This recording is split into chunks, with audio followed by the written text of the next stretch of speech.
என்ன ஆசீர்வாதம் ஐயா, நம்ம தலைமை ஊழியக்கார ஐயா பூம்புகாருக்கு அனுப்பும் பொழுது எனக்கு 21 வயசு அல்லது 22 வயசு இருக்கும். அருமையாலே 3 நபருங்க தான் இருந்தாங்க பூம்புகாரில். 3 நபருங்க தான். அதுலேயும் அவங்க மிக ஏழ்மைப்பட்டவங்க.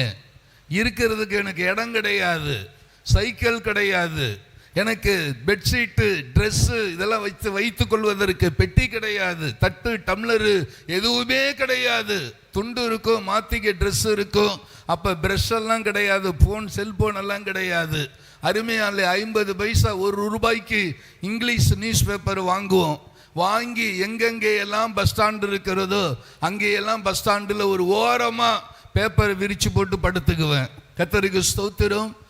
பூம்புகாரில் கடற்கரை உண்டு. அந்த கடற்கரை ஓரமாக ஒரு பெரிய கண்ணு கட்டின தூரம் சவுக்கத்தோப்பு இருக்கும். அந்த சவுக்கத்தோப்புக்குள்ள அருமையான சரியாய் காலையில் ஒரு 10 மணி 11 மணிக்கு போவோம். நல்ல உச்சி வெயில், நிழல் இருக்காது, குடிக்க தண்ணி இருக்காது. என்னுடைய சட்டையை கழட்டி ஒரு சவுக்க மரத்தில் மாட்டிட்டு முழங்கால் படிக்கிட்டேன்னா கர்த்தருக்கு ஸ்தோத்திரம் 3 மணி நேரம் 3.5 மணி நேரம் உட்காரவே மாட்டேன். ஒரு சபதம் எடுப்பேன், செபம் முடிச்சுட்டு தான் உட்காருவேன் அப்படின்னு சொல்லி அருமையானவர்களே முழங்கால் நின்று செபிப்பேன்.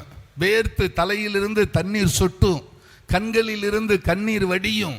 அந்த கண்ணீரையும் என்னுடைய வேர்வையும் நாக்கால நக்கி தண்ணி மாதிரி அதை உள்ள இறக்கிக்குவேன். அப்படிதான் என்னுடைய நிலைமை. சாப்பாடு இருக்காது, என்னை விசாரிக்க யாருமே கிடையாது, எனக்குன்னு ஒரு அட்ரஸ் கிடையாது, எதுவுமே கிடையாது. ஆனால் கர்த்தர் என் கூட இருந்தார். எப்படி ஜெபிப்பேன் தெரியுமா? ஆண்டவரே ஸ்தோத்திரம். ஒரு நிமிஷம் கவனிங்க.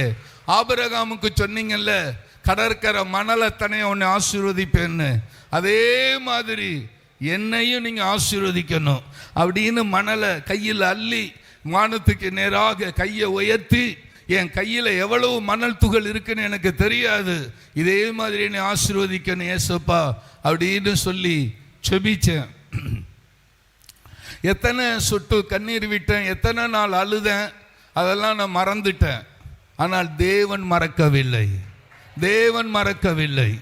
அல்லேலூயா, அல்லேலூயா. இன்னைக்கு மயிலாடுதுறை மாவட்டத்தில் ஒரு பெரிய ஊழியமாக, மயிலாடுதுறை மாவட்டம்னு சொன்னாலே நம்ம ஆத்மநேசர் ஐக்கியம் தான் பெரிய சபை என்று சொல்லக்கூடிய அளவில் தேவன் ஆசீர்வாதத்தை இருக்கிறார். இன்றைக்கு ஒரு நாளைக்கு அந்த ஊழியத்தில் 100கணக்கானவங்க சாப்பிடுறாங்க. கடந்த டிசம்பர் 31 புதிய வருட ஆராதனை நடந்தது. கர்த்தருக்கு ஸ்தோத்திரம். ஏகப்பட்ட போலீஸ்காரங்க பாதுகாப்புக்கு வந்துட்டாங்க. அப்போ அங்கே உள்ள இன்ஸ்பெக்டர் அம்மா சொன்னாங்க, எஸ்பி ஆபீஸ்லேருந்து எங்களுக்கு தகவல் வந்திருக்குது, இந்த இடத்துல இந்த கிராமத்தில் இப்படி ஒரு சபை இருக்கிறது, 1000கணக்கானவங்க வருவாங்க, நீங்கள் நிறைய போலீஸ் பந்தோபஸ்து அங்கே போடுங்கன்னு சொல்லி அதனால் வந்திருக்கிறோன்னு சொல்லி விடிய விடிய நிறைய போலீஸ்காரவங்க பந்தோபஸ்துக்காக நின்னாங்க. கர்த்தர் நல்லவர், கர்த்தர் பெரியவர். ஆமேன்னு சொல்லுங்க. சந்தேகமா? சந்தேகமா? நம்முடைய தேவன் மகா பெரியவர். ஆமென். ஹalleluya, ஹalleluya, ஹalleluya. உங்க ஜெபத்தையும் கர்த்தர் கேட்க போகுது.